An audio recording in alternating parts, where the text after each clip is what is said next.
This day in sports history. This episode is brought to you by the Sterling Soap Company. Christmas will be here before you know it, and you know what would make a great stocking stuffer for everybody in your family? Sterling Soap. From bar soap to shave soap, beard balm to lip balm, aftershaves and lotions, Sterling Soap has something for everyone on your list. Check out their seasonal soaps that will complement the scents of your home this holiday season. And they're more than just soap. They also have a full line of coffee straight from the Sterling Roastery. Find their full line of products at sterlingsoapcompany.com. It's November 21st, and on this day in 1987, Bobby Knight was ejected from an exhibition game, and then he pulled his team off the floor. The Indiana Hoosiers were the defending national champions, and were a couple of days from getting the regular season underway. This was a preseason exhibition game against the Soviet national team in front of a capacity crowd at Assembly Hall. The Soviets were doing a tour around the states playing hoops with a variety of teams. They'd played the Milwaukee Bucks in late October in a 3-team round-robin tournament called the McDonald's Cup. The Bucks beat the Soviets by 12, by the way. They were 5-2 on their tour so far, and a few nights after this game with the Hoosiers, the Soviets would travel to North Carolina for a game against Dean Smith's Tar Heels. Well, Coach Knight was not overly happy with the Soviet team being in the country, especially with the Olympics coming up the following summer. His stance was, I don't know why we're letting them over here to play. I'd let them go play the Czechs, because we're going to play them in the Olympics in Seoul and don't need to be letting them train here. Well, nonetheless, on this night, the Soviets were on the schedule, tickets had been sold, and so they were playing the game. Well, at one point, Indiana was within 5, but then the Soviets started treating Bobby Knight's Hoosiers like a prisoner gets treated in the Gulag. With just over 15 minutes to play in this friendly, the Soviets were leading 66-43, and Knight was not happy. He wasn't happy with how his team was playing. He wasn't happy that the Soviet coach was allowed to leave his coaching box without penalty, while Knight had already been reprimanded for it, and he definitely was not happy with Big Ten referee Jim Burr for missing several calls, such as no penalty given to the Soviets for having 6 men on the court in the first half, no violation given on a free throw that Knight thought was blatantly obvious. When Knight got up to argue that point, he was hit with a technical foul by Burr. That obviously did not stifle Knight, and he kept coming after Burr. After a foul call against the Soviets, Knight continued to harangue Burr, who blew the whistle, turned to the scorer's table, and teed him up again. At that point, Knight wanted to talk with the man in charge of the officials for the series of exhibition games, Bill Wall. Knight walked from the bench down to the other end of the court, pointed at Wall, and then for the next 30 seconds delivered an expletive-laden rant about Burr. Wall said nothing. Knight turned and walked back to his bench, and he called timeout. Well, during the timeout, Knight received his third technical foul. Under college rules, which were being observed for this game, Knight was supposed to exit the arena. Knight said if he left the arena, he was pulling his team off the court. Burr didn't budge. And so, when Knight started to walk to the locker room, he motioned for his team to follow him, and the game was forfeited to the Russians. The Soviets were a bit stunned, and they waited on the court for several minutes before walking back to their locker room. A few days later, Knight offered an apology, mostly to the fans who'd come out to watch his team play, saying, "As far as taking the team off the floor after I was ejected, there are sometimes things I wish I could do over again, and that was one of them, because of the involvement of our fans in the game. It was a situation with an official that I've had all kinds of problems with in the past, including the NCAA tournament last year. I should have said, all right, forget it. Let's just go on and play the game. From that point on, I was really wrong, and I'm really apologetic to our fans for what should have been a good game." On this day in 1949, Bill Veeck sold the Cleveland Indians to pay for his divorce settlement. Veeck was an innovator and a forward thinker. I've talked about him here on this podcast several times. He integrated the American League when he bought Larry Doby's contract and brought him up to the Indians in 1947. He brought Satchel Paige over from the Negro Leagues the next season, making him the oldest rookie in Major League history. He was always looking for a way to change the game and entertain the fans in an effort to keep them buying tickets. In one game, he brought Max Patkin, the rubber-faced clown prince of baseball, to manage Cleveland for a day. When Patkin took his place in the coach's box and went into his routine, the fans loved it. The American League suits hated it. He nearly became the first owner to take his team to the West Coast. After a series of auto races ran on the field at Cleveland Stadium, Veeck threatened to pack the team and head to Los Angeles. And of course, the last time the Cleveland Indians won a World Series was 1948, when Veeck owned the team. There was never a doubt that Veeck was 100% committed to the teams he owned, and that includes financially. He had just about all of his money wrapped up in the Cleveland Indians. But when his marriage with his first wife Eleanor soured and the divorce was finalized, Veeck owed her $2.2 million. He did not have that kind of liquidity, and the only way to pay the settlement was to sell the Indians.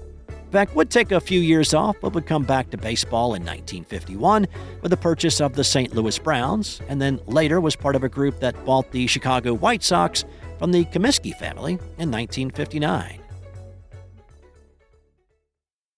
Are you a hockey fan? Then you'll love Eric Zweig's new book, Hockey Hall of Fame True Stories 2.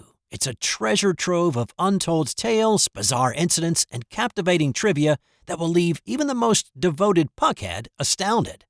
The intense rivalries, epic showdowns, and historic clashes that shaped the NHL's early years, it's all in there. Zweig uncovers the true stories that helped shape the sport, ensuring that you will never look at hockey the same way again. Check out Hockey Hall of Fame True Stories 2 on Amazon or wherever fine books are sold. A couple of all-time great running backs closed out their collegiate careers on this day. Let's start in 1981 when Marcus Allen put an exclamation point on a fantastic season. Allen was the first collegian to rush for 2,000 yards in a season. He'd already accomplished that before this final regular season game against UCLA, but he still had more to do. First, a win would deny the Bruins a chance to play in the Rose Bowl. Second, a season that started with such promise and a number one ranking in early October got derailed by losses to Arizona and Washington. So a win against the crosstown rival Bruins would make everything seem right again. But things did not look very promising at the start of the fourth quarter. Despite an Allen touchdown, the Trojans trailed 21-12. A USC field goal made it a 6-point game. And then when Troy West picked off a Tom Ramsey pass with just under 5 to play, it gave the Trojans a final chance to find the points they needed. Allen capped the ensuing drive with a 5-yard touchdown run with 2:14 left. The PAT gave the Trojans the 22-21 lead that they would hang on to. Marcus Allen finished the day with 219 yards and his 2 TDs. He finished the year with 2,342 yards rushing and 23 touchdowns. He held the record for rushing yards in a season until 1988, when Barry Sanders eclipsed that mark, and he's still fourth on that list now. His 1981 season would eventually lead him to being awarded the Heisman, the Maxwell, and named an All-American. On this day in 1925, Illinois running back Red Grange capped off his incredible college career, and then he made a unique announcement about his future. The Illini faced off against the Ohio State Buckeyes. Prior to the game, the Champaign News-Gazette asked Grange whether he had signed a professional contract, a rumor that had been floating around all season. Of course, as you learned back on October 18th when I had Doug Vilhard on the podcast, and he talked about his book about Red, he had indeed signed a contract with C.C. Pyle prior to the season getting underway. But of course, Grange could not admit to it, and so he denied everything. The game on this day was in Columbus, and the Buckeye faithful were eager for a glimpse of the galloping ghost, but Red was holed up in his hotel room prior to the game, staying away from the public, even having a doppelganger fill in for him in a pre-game parade. 82,500 people were on hand to watch this one at Ohio Stadium. It was not the greatest performance of Red's career, but he at least left a positive impression. Grange ran for 113 yards and he passed for 42 more. He didn't score in this one of those rare occasions on which he did not, but he did set up the two that they did eventually score in a 14-9 win for Illinois. After the game, Grange announced that he was signing with the Chicago Bears. In reality, he already had. He was in attendance at the Bears game against the Green Bay Packers the following day and would make his professional debut with the Bears on the 26th against the Chicago Cardinals. And on this day in 1969, Bob Cousy returned to the NBA after a 6-year layoff. Cousy retired from the Boston Celtics in 1963 at the age of 35, and after helping the Celtics win 5 consecutive NBA championships. After retiring, he wrote his biography, Basketball is My Life, and then took over as head coach of Boston College. Coaching a college basketball team in the late 60s was not anywhere close to what it's like today, with million-dollar contracts, endorsement deals, and a whole lot more. In the offseason, Cousy had to supplement his income by working at a gas station to support his family. Now, this is a 13-time NBA All-Star, a league MVP in 1957, and he's having to supplement his paycheck as a college coach pumping gas. Also, the Coos wasn't a big fan of recruiting kids to come play at BC. So when the Cincinnati Royals rang him up, he was ready for a change of scenery. Not sure if a severed horse head was involved in this one, but Cousy said the Royals made him an offer that he could not refuse. So I'm just going to assume that there was a whole lot of money involved.